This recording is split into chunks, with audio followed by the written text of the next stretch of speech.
दोस्तों, doctor APJ Abdul Kalam साहब ने कहा है कि इससे पहले कि सपने सच हो, आपको सपने देखने होंगे। ये सच है कि इस संसार का हर व्यक्ति सफल होना चाहता है, अमीर और धनवान होना चाहता है, सुखी संपन्न होना चाहता है।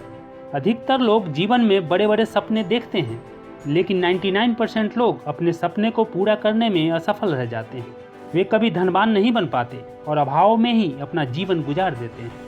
आप खुद सोचो, कोई नौजवान क्रिकेटर बनना चाहता हो और वो कभी बैट लेकर मैदान में ना उतरे, पर्याप्त प्रैक्टिस और अभ्यास न करे, तो क्या उसका सपना कभी भी पूरा हो पाएगा?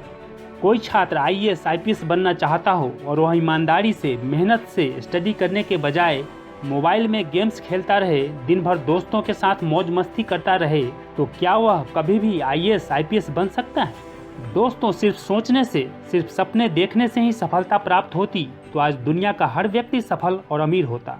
हमारे देश के अधिकांश युवा कलाम की कही इस बड़े सपने देखने वाली बात को जानते हैं, लेकिन उसकी गहराई को नहीं समझते। जो समझते हैं वो बड़े सपने देखने का साहस भी करते हैं और उसे पूरा करने का उनमें मादा भी होता है। वे अपने सपने को हर हाल में हासिल करके ही दम लेते हैं। दोस्तों, हर व्यक्ति में कोई न कोई टैलेंट जरूर होता है। हर व्यक्ति में इतनी क्षमता होती है कि अगर वह अपने टैलेंट को पहचान कर बड़ा लक्ष्य निर्धारित कर ले और पूरी लगन और परिश्रम से निरंतर प्रयास करे तो सफलता जरूर हासिल होती है। लेकिन अधिकतर लोग अपने टैलेंट, अपनी क्षमता का इस्तेमाल 100% नहीं करते और वे मामूली कार्यों में ही अपना जीवन व्यर्थ गंवा देते हैं। शायद इसीलिए अब्दुल कलाम बड़े सपने देखने और जीवन में एक महान लक्ष्य बनाने के लिए युवाओं को हमेशा प्रेरित करते रहे। दूसरी अहम बात जो अब्दुल कलाम साहब कहते हैं वो है कि सपने वो नहीं होते जो आप सोने के बाद देखते हैं, सपने तो वो होते हैं जो आपको सोने नहीं देते। दोस्तों, हमारा देश गांव का देश है, किसानों का देश है। अपने परिवार का भरण पोषण करने के लिए हर किसान अपने खेतों में दिन रात कड़ी मेहनत करता है। वह जाड़ा, गर्मी, बरसात, हर मौसम में हर दिन कमरतोड़ परिश्रम इसलिए करता है ताकि उसकी संतान पढ़ लिख कर कुछ बन जाए और उनके कष्टों व दुखों का अंत हो। ऐसा नहीं है कि उनके लाडले उनकी इस मेहनत और परिश्रम से अनजान हैं। उनके लाडले भी अमीर बनने का सपना देखते हैं। वो भी अपने परिवार को इस गरीबी की दलदल से बाहर निकालना चाहते हैं, लेकिन करते कुछ नहीं। जो नौजवान, जो छात्र अपने पिता को, अपने पेरेंट्स को भूखे प्यासे सुबह से शाम तक पसीने से लथपथ कड़ी धूप में खेतों में काम करते हुए देखकर भी जिसके खून में उबाल न आए, जो अपने यार दोस्तों के साथ मौज मस्ती करता रहे, गेम्स खेलता रहे और ये कहे कि उसे पढ़ाई में मन नहीं लगता, तो इसका साफ मतलब है कि वह अपने जीवन, अपने लक्ष्य के प्रति गंभीर नहीं है। उसके सपने झूठे हैं या फिर बहुत ही मामूली हैं। क्योंकि जो व्यक्ति वाकई कुछ बड़ा करना चाहता है, जिसके सपने बड़े होते हैं, वो अपना कीमती समय यूँ गेम्स खेलने में और मौज मस्ती करने में ही व्यर्थ नहीं गंवाता। वह पूरी शिद्दत से, पूरी जी जान से उसे पूरा करने का भरपूर कोशिश करते हैं और तब तक चैन से नहीं बैठते, चैन से नहीं सोते जब तक कि वो अपने सपने, अपने लक्ष्य को हासिल नहीं कर लेते। तीसरी सबसे महत्वपूर्ण बात जो अब्दुल कलाम साहब ने कहा है कि यदि आप सूर्य की भांति चमकना चाहते हैं तो आपको सूर्य की तरह जलना होगा।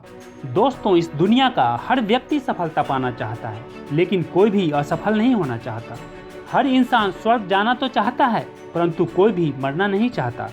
जब तक कोई नौजवान, कोई छात्र, कोई व्यक्ति असफलताओं से डरता रहेगा, संघर्षों से, मुश्किलों और चुनौतियों से भागता रहेगा, तब तक वह सक्सेस को अचीव नहीं कर सकता। ये फैक्ट है, क्योंकि इस संसार में जितने भी महान सफल व्यक्ति हुए हैं, जिन्होंने सफलता के शिखर पर पहुंचकर अपना नाम इतिहास के सुनहरे पन्नों में दर्ज कराया है, उन सभी ने अपने जीवन में असफलताओं का स्वाद चखा है, संघर्ष और बाधाओं को झेला है। याद रखना, जिंदगी जीना आसान नहीं होता। बिना संघर्ष के कोई इंसान महान नहीं होता। जब तक हथौड़े की चोट नहीं पड़ती, तब तक पत्थर भी भगवान नहीं होता। दोस्तों, 1979 में doctor Abdul Kalam as a project director SLV-3 को लॉन्च कर रहे थे। 23 मीटर लंबा 4 स्टेज का ये रॉकेट 17 टन का वजन लेकर बड़ी शान से उड़ा और आसमान को चीरते हुए आगे बढ़ने लगा। पहला स्टेज सफलतापूर्वक पार कर सेकेंड स्टेज में दाखिल हुआ। कलाम और उनकी टीम का वर्षों का मेहनत और ख्वाब आसमान की तरफ सफर कर रहा था। अचानक सेकेंड स्टेज कंट्रोल से बाहर होने लगी, उड़ना बंद हो गया और सारा मलबा श्रीहरिकोटा से 560 किलोमीटर दूर समुद्र में जा गिरा। इस असफलता से कलाम को बहुत दुख हुआ। दोस्तों, पहाड़ की चोटी पर उतरने से पहाड़ पर चढ़ने का तजुर्बा हासिल नहीं होता। जिंदगी पहाड़ की चढ़ानों पर मिलती है, चोटी पर नहीं।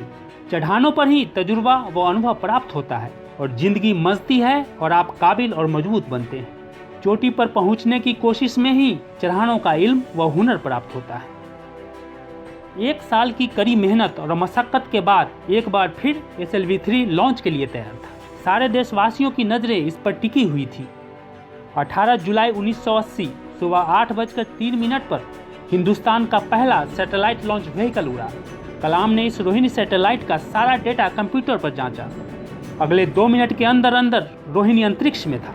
उस तमाम शोरगुल के बीच में कलाम ने अपनी जिंदगी के सबसे अहम अल्फाज अर्थात अपने जीवन के सबसे महत्वपूर्ण शब्द बोले। मैं मिशन डायरेक्टर बोल रहा हूँ, एक जरूरी खबर सुनने को तैयार रहो।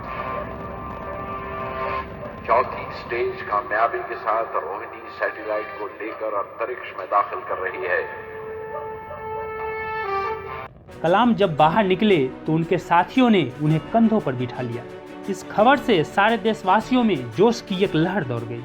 इस सफलता से हिंदुस्तान उन चंद मुल्कों में शामिल हो गया जिसके पास सैटेलाइट लॉन्च की काबिलियत थी। कलाम बहुत खुश थे क्योंकि पिछले 2 दशकों से परिश्रम और मेहनत से जिस कोशिश में लगे थे वो आखिर पूरा हुआ।